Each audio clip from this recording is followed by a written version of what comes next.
Now, ladies and gentlemen, our first fight, you will notice that it is an amateur bout. It's the first time that we've had the opportunity to do this, to team up an amateur bout with our 7 professional fights. These 2 young men are North Queenslanders. They have an impressive record, a number of Australian titles between them, and they are 2 of the best amateurs to come out of the North. So please enjoy. This is going to be a great opener for our night tonight.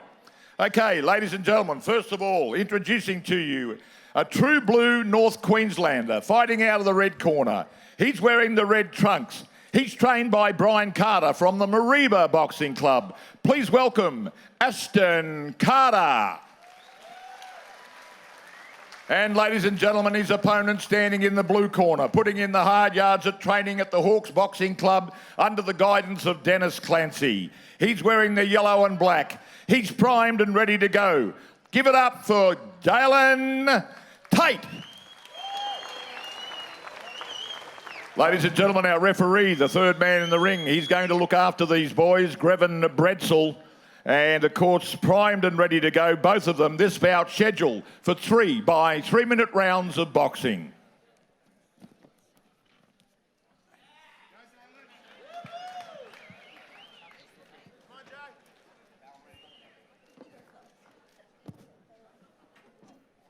Big welcome to everybody joining in on Epicenter TV. I'm Carly Meehan. Seconds down, here round 1. With Nathan DiCarlo as we watch these amateurs taking place right now. We're here in the sugar capital of Australia, Mackay in Queensland, which also has produced some fine boxers.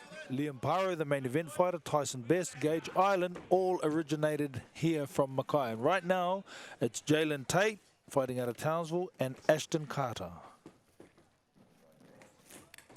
Interesting matchup, this one. A lot of big raps on Jalen Tait. He is the future of the amateur boxing, they say, up here in the north anyway. And so much raps on him that he's actually been a sparring partner recently to the Maloney brothers, who are getting ready for their own world titles in the professional arena. Carly.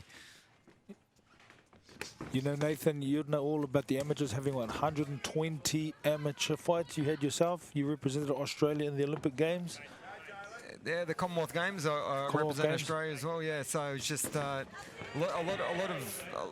It is the breeding ground for a lot of professional fighters. It's not the only route, obviously, through to the professional ranks, but I think any good fighter has had a big amateur pedigree. So.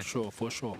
I think also, you know, in the amateurs, it's all about the learning game. It's not about the winning or the losing. It's about the experience until you get to the higher degree of it, obviously. But these boys right here, they seem to know exactly what they're doing. You know, Jalen, like you mentioned, he's a very promising prospect. But Ashton Carter's doing good things in there as well. Yeah, I think they're trying to break the distance between the amateur and the professional arena these days. And there's a couple of good shots there from Jalen Tait as we speak. Oh, 2 and 3 good shots there. Yep, he's a puncher. We can tell he is a puncher. And Ashton Carter right now has his chin a little bit too high for my liking when he's facing a puncher such as Jalen Tait. He's got to get back to his jab, doesn't he, Ashton Carter? Yeah, I agree. He's got good long punches.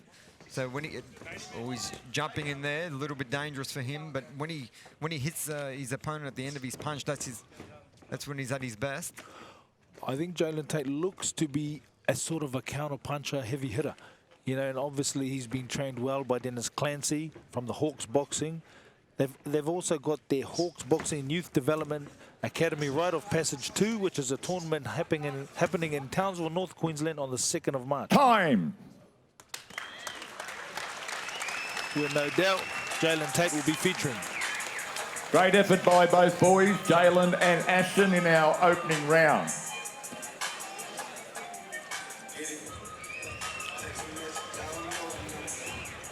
It was a good opening round for both boys. Very entertaining. A lot of punches thrown, Carly. It was just, entertaining tit for tat at times. There was a couple of good shots there were caught from both boys that stung them. They know they're both in a fight.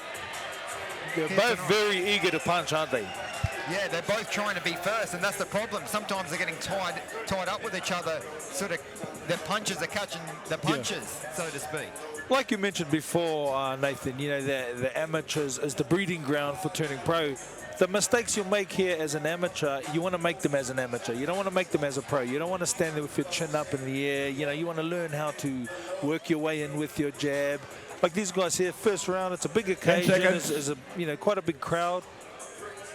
And they got fight in them. They just want to land their punches. We want to see them, I guess. Their coaches want to see them a little bit more using their jab, working their way into situations, working their way into their big power shots. But you know yourself, Nathan, sometimes as a fighter, you just want to fight and land those big punches. Exactly, and especially, like you said before, this is the first time they probably fought in a crowd, in front of a crowd this big. Usually, some amateur boxing tournaments, you're in front of 200 and 300 people. All of a sudden, you've got, you know, 1,500 people looking at you. There's that extra element of nerves that comes into it here tonight, and there's two good shots there from Jalen Tait. Very good shots. Ashton Carter, we can just see he's so eager to land. He's so eager to land, but Jalen Tait, he seems to have the timing down pat a little bit more. He's looking for Ashton Carter to come in because he knows when he comes in, his chin is open for him. We'll see Ashton, he's looking to come in. As he comes in with power, he comes in with aggression, but he does have his chin a little bit too high for me, Nathan. Yeah, I agree with that. And when he does come in, he comes in with multiple punches, so it forces Jalen back. But what I'd like to see Jalen do is pivot off left or right, make him almost fall over himself, come back from a different angle. And come back with those wide hooks, maybe. Jalen sits down on his punches a little bit more, seemingly like, you know, more of a professional style, and that can be sometimes due to the fact that he fancies himself as the heavier puncher or the counter puncher. Yeah, and he's also from a gym with many professional fighters in there, so probably sparring those boys too would slow him down a lot. So that's probably another factor. That's a good point. Beautiful right hook. He landed, it was a nice right hook counter, landed a few punches there. Ashton Carter took them well. He's obviously in great condition, very fit. Yeah, good even matchup here. Usually it's very hard to get an even matchup in the amateurs at times, but this seems to be very competitive and very evenly matched. So good one to open up here tonight.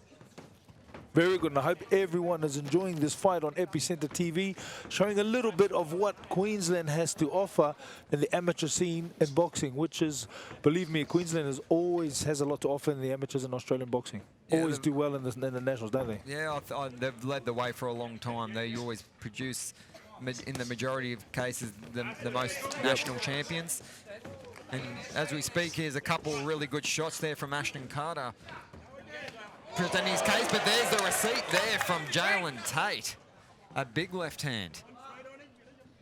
See, the thing I can notice straight away is that, you know, from this first round, is that Jalen does have confidence in his power punches. So he knows as soon as he gets his opponent, you know, on the ropes, he can let them go. Because that's one thing, you got to practice those power shots over and over again, and that's the only way you're going to get confidence in them. A confident fighter's a hard fighter. End of round two. Yeah, they say great work from both boys. Ashton Carter in the red. Close rounds, Nathan.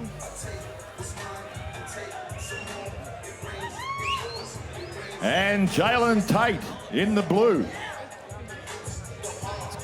Good uppercut there, left hook by Jalen Tait, and that was the big left hand that caught the attention of Ashton Carter. Probably the best punch of the fight, I'd say, from both boys.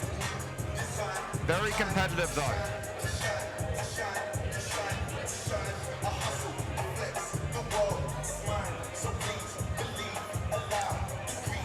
Ashton Carter trying to look for the body, and there's a great combination there once again from Jalen Tait, and finishing to the head, starting to the body, finishing to the head, dropping that guard. 10 seconds.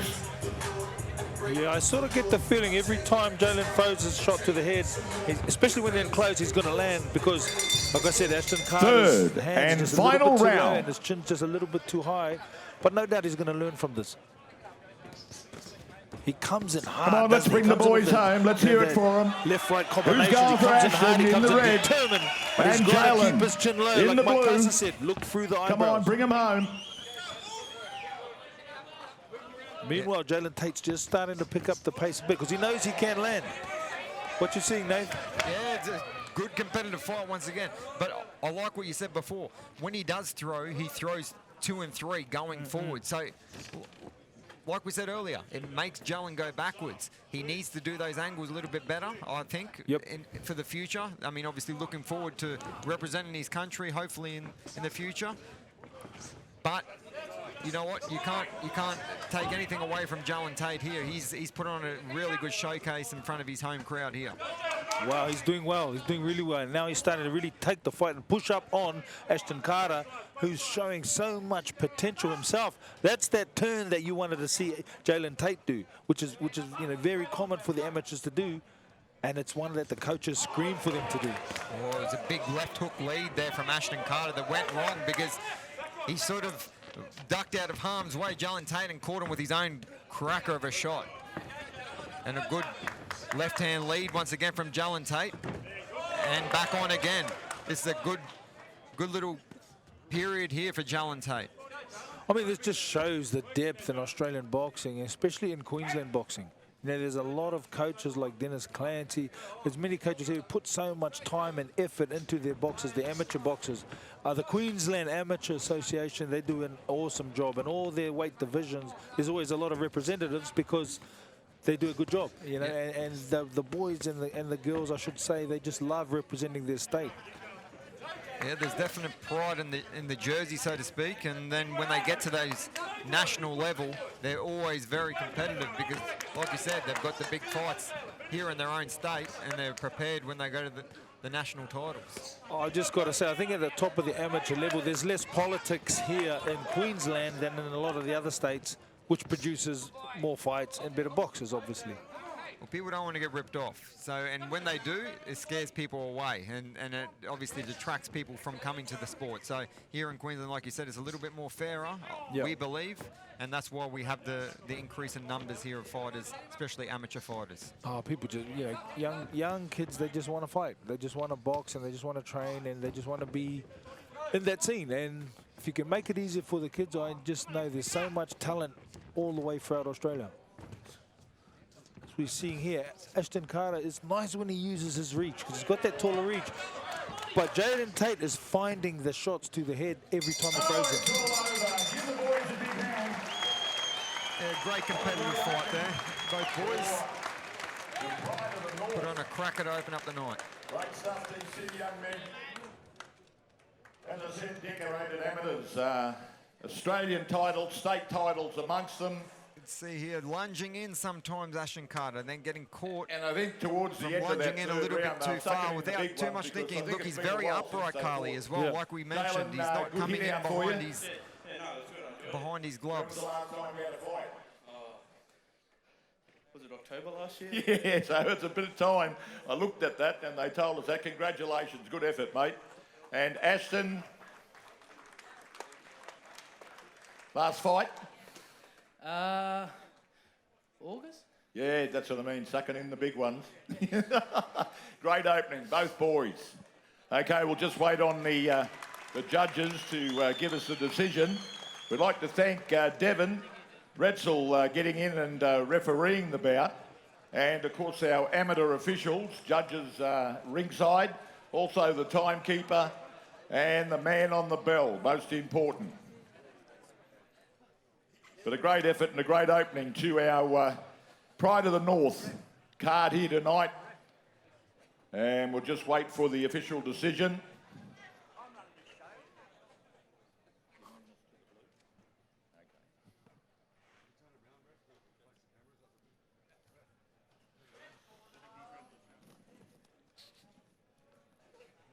The judges have made their decision, and it is a unanimous decision, ladies and gentlemen. But before we do that, please congratulate Ashton and Jalen. What a great opener. Yeah, very good. They laid a bit of leather on and, as I said, sucking in the big ones towards the end. A unanimous decision, ladies and gentlemen, that goes to the blue corner, Jalen Tait.